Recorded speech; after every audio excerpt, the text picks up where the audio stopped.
everyone, welcome to the sociology class. I hope you all are doing good. So in today's class we are going to learn about global village, which is given by Marshall McLuhan. Now this particular topic comes in all exams, CUET PG हो, net हो या gate हो, सब में ये जो topic है ये ऑलरेडी आ चुका है बहुत बार. So that is why we are going to understand this topic and क्या मतलब है ग्लोबल विलेज का, ये आज हम लोग इस क्लास में समझेंगे. Now those of you who don't know me and watching me for the first time, my name is Bhairavi Bharadwaj and I teach sociology on this platform. And this is the Telegram channel जो आपको ज़रूर join करना चाहिए if you like my way of teaching and if you are a sociology student. तो जो भी PDFs हैं, class के अपडेट्स हैं, वो सारे इसी टेलीग्राम पे मिलते हैं. और मुझसे भी अगर कांटेक्ट में आना है तो भी इस टेलीग्राम को ज्वाइन करना बहुत इंपॉर्टेंट है. Okay, so make sure that you join this Telegram. Now what do we understand by global village? आज का क्लास बहुत छोटा होने वाला है because this topic is really easy.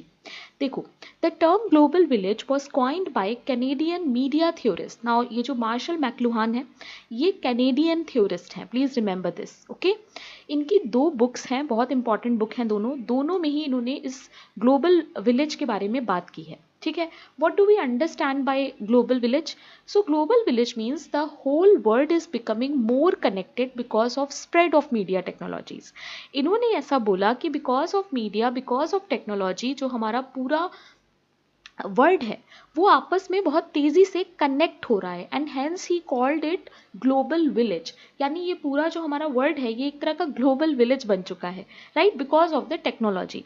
Now guys please remember these two books name, क्योंकि exam में आपसे पूछ सकते हैं अब कि मार्शल मैक्लुहान का जो टॉपिक है ग्लोबल विलेज वो कौन सी बुक में उन्होंने दिया है, क्योंकि ऑलरेडी ये टॉपिक आ चुका है. सो इससे रिलेटेड आसपास के जितने भी क्वेश्चन हैं उन पर आपको ध्यान देना है. ठीक है ना, यहाँ पर एक और थिंकर दिए हुए हैं जो कि एक लिटरेरी स्कॉलर हैं.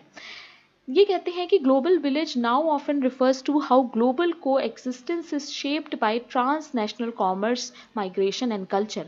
यानी हमारा जो कॉमर्स है, हमारा जो इधर उधर माइग्रेशन होता है, उसकी वजह से ग्लोबल विलेज जो है हमें दिखाई देता है. ठीक है, सो प्लीज रिमेंबर ये बस इनका एक पर्सपेक्टिव है, not very important. Okay, but global village के बारे में मैक्लुहान ने क्या बोला है that is really important. Okay, so देखो, एक और थिंकर है थॉमस फ्रिडमैन जो कि एक इकोनॉमिक जर्नलिस्ट है. इन्होंने भी कहा कि global village is like a single globalised market place, या जिसको हम लोग कम्युनिटी कह सकते हैं. ठीक है, मार्शल मैक्लुहान जो कि कैनेडियन थिंकर है, इन्होंने इसको कॉइन किया है. ये चीज़ याद रखना, 1960s में इन्होंने इसको कॉइन किया था. It indicates that daily production and consumption of media, image and content bye global audience. ये बताता है कि किस तरीके से हमारा जो रोज़ मीडिया कंजम्पशन होता है, मीडिया प्रोडक्शन होता है, राइट, वो ग्लोबल ऑडियंस तक पहुंचता है और उस वजह से हमारा जो ग्लोबल विलेज है वो बनता है, right. McLuhan's idea about retribalization of Western society, people becoming more connected like in early tribal times. मैंने आपको deterritorialization पढ़ाया था लास्ट क्लास में, I hope you guys remember. So अभी देखो नया टर्म यहाँ पे पता चला, retribalization, जिसका मतलब है कि जैसे पहले ट्राइबल पीपल साथ में रहते थे, कनेक्टेड रहते थे, आज के टाइम पे भी वैसे ही हो रहा है. ठीक है, और retribalization के बारे में कौन बात करता है, एडवर्ड सापिर. प्लीज रिमेंबर इनके आइडियाज़ भी इसी तरह के थे, काफ़ी सेम थे. ओके, ये देखो यहाँ पे क्या कहते हैं अपने एक कम्युनिकेशन के आर्टिकल में 1933 में कि with new communication technologies entire civilised world becomes in a way like a small close net tribe.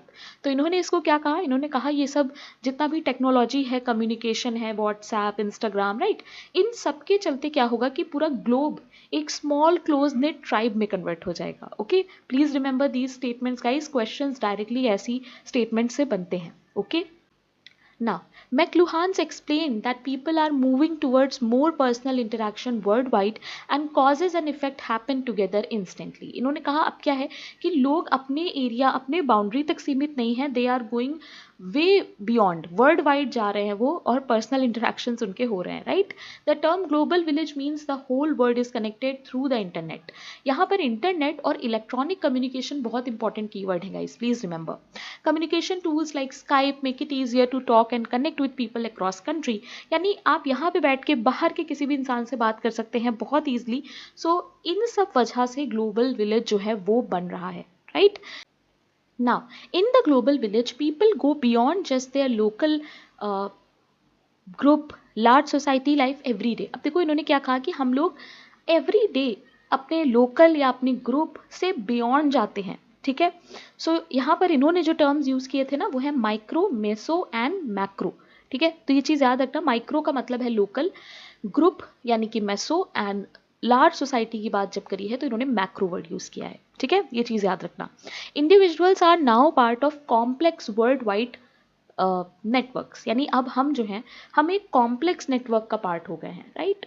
The full effect of global village on human relationship still needs to be studied, और इस पे और भी ज़्यादा study हम कर सकते हैं, specially using pattern recognition and discrimination techniques. Electronic media have the ability to impact individuals differently for various reason such as religion, politics, beliefs, business, money etcetera. Electronic media के बारे में इन्होंने बात की है। इन्होंने कहा इलेक्ट्रॉनिक मीडिया के अंदर बहुत एबिलिटी है हम लोगों को इम्पैक्ट करने की, right. The time in which messages are received also affect how a message is understood. किस टाइम पे मैसेज आ रहा है और उससे आप क्या समझ रहे हो, ये सारी चीज़ें बहुत मैटर करती हैं।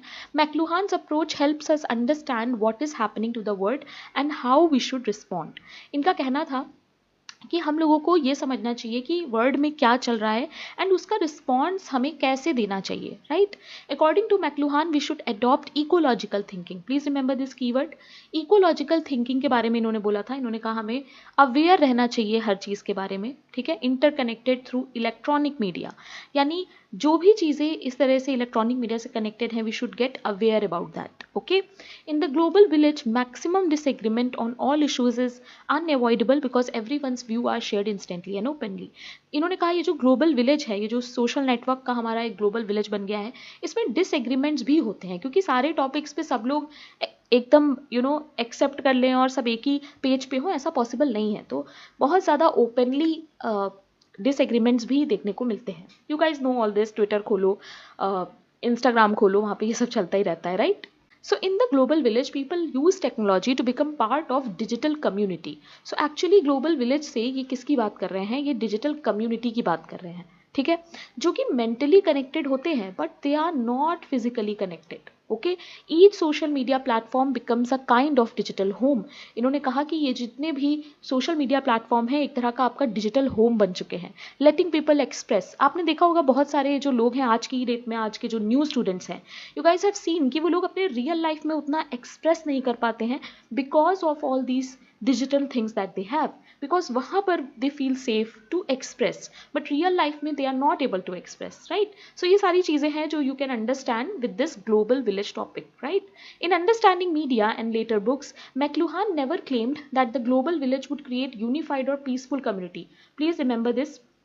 यहाँ पर मैक्लुहान ने कभी ये नहीं बोला कि इस ग्लोबल विलेज की वजह से एक यूनिफाइड पीसफुल कम्युनिटी बन जाएगी, ठीक है। एग्जाम में ये क्वेश्चन आ सकता है to make you confuse, right ना। एक इंटरव्यू में मैक्लुहान ने कहा भी that it never occur to him that global village would mean uniformity और काल्मनेस। इन्होंने कहीं पर भी ये नहीं कहा कि ग्लोबल विलेज का मतलब यूनिटी है, सॉलिडारिटी है ना, कामनेस है। So please remember this. उल्टा इन्होंने ये कहा that global village brings more disagreements, और ज़्यादा डिसएग्रीमेंट हमें देखने को मिलते हैं, डिविजन्स देखने को मिलते हैं, डाइवर्सिटी देखने को मिलती है। Okay guys, please remember these points. Now, after publishing Understanding Media, McLuhan introduced the idea of global theatre. So global village के अलावा global theatre भी इनका एक concept है. Not many people know this, but please remember, so exam में global theatre भी आ सकता है. Okay? इन्होंने इसमें क्या बताया है? Global theatre में इन्होंने बताया है that there is a shift from being just consumer to becoming producer. आपने देखा होगा आजकल बहुत सारे लोग हैं जो पहले तो सिर्फ हम लोग कंज्यूम करते थे कंटेंट, बट अभी लोग प्रोड्यूस भी करने लगे हैं, राइट। सो क्या हो रहा है कि ग्लोबल थिएटर हमें देखने को मिल रहा है। Everybody is producing their content. Now content में क्या है, आपने देखा होगा यूट्यूब में people are showing their personal life. आज मैंने कार खरीद ली, आज मैंने आलू के पराठे खा लिए, राइट। सो इस तरह की चीज़ें हैं जो हमें देखने को मिल रही है। बट पहले क्या होता था, प्रोड्यूसर हम लोग कम होते थे, कंज्यूमर ज़्यादा होते थे। अभी क्या हो रहा है, कंज्यूमर से हम लोग शिफ्ट हो रहे हैं प्रोड्यूसर पे, right. People move from acquiring things to actively getting involve. Acquiring things की जगह हम लोग अब चीज़ों में एक्टिवली इन्वॉल्व हो रहे हैं। जैसे ये जो मैंने आपको एग्जाम्पल दिया, what I eat in a day, what I did in a day, ये सारी चीज़ें, right. Society shift from holding jobs to playing different roles. Society में क्या चल रहा है कि जॉब ओरिएंटेड लोग नहीं हैं, but they are more about different roles. कि आपने देखा होगा कोई टीचर है, वो स्टूडेंट्स को ऑनलाइन पढ़ा रहा है, और साथ में उसका एक कंटेंट का भी चैनल है जहाँ पे वो कंटेंट क्रिएट कर रहा है, उसकी पर्सनल लाइफ चल रही है। बहुत सारे ऐसे एग्जांपल्स हैं, I can not quote the name of those teachers, but कुछ टीचर्स हैं जो स्कूल लेवल पढ़ाते हैं, 10th 12th को पढ़ाते हैं, and they have different channel also for their lifestyle, कैसे उन्होंने अपना वेट लॉस किया, एक्सेट्रा एक्सेट्रा। सो ये क्या बता रहा है कि now you are playing different roles, okay. Now, there is no longer a strong community to support the naked specialist, someone highly skilled in one narrow area. So अभी क्या है, अभी नेकेड स्पेशलिस्ट की कमी हो रही है। नेकेड स्पेशलिस्ट इन्होंने टर्म यूज़ किया है, इसका मतलब है कोई ऐसा इंसान जो सिर्फ एक चीज़ में हाईली स्किल्ड हो, ठीक है। सो नाउ पूरा ग्लोब क्या बनता जा रहा है, धीमे धीमे global theatre. Okay guys, please remember this concept also, exam में क्वेश्चन आ सकता है। And these are the important books of McLuhan that you have to remember. Starting की 3 बुक्स तो बहुत इंपॉर्टेंट हैं, ठीक है। ये सारी बुक्स याद रखना, एग्जाम में क्वेश्चन आ सकता है। So that's it for today guys, I hope you understood global village. And जो भी कंटेंट है वो प्लेलिस्ट मैंने अपडेट कर दी है, so please make use of it, पढ़ना स्टार्ट कर दो। बहुत सारे एग्जाम्स हैं जो अभी आने वाले हैं, आरपीएससी का एग्जाम है, गेट का है, नेट का है, बहुत टाइम है हमारे पास प्रिपेयर करने के लिए। So make sure that you study those things, okay. And this is the Telegram channel जो आपको जरूर ज्वाइन करना है। This is my personal Telegram, if you have any doubt you can contact me here. So bye bye, see you all tomorrow, keep learning.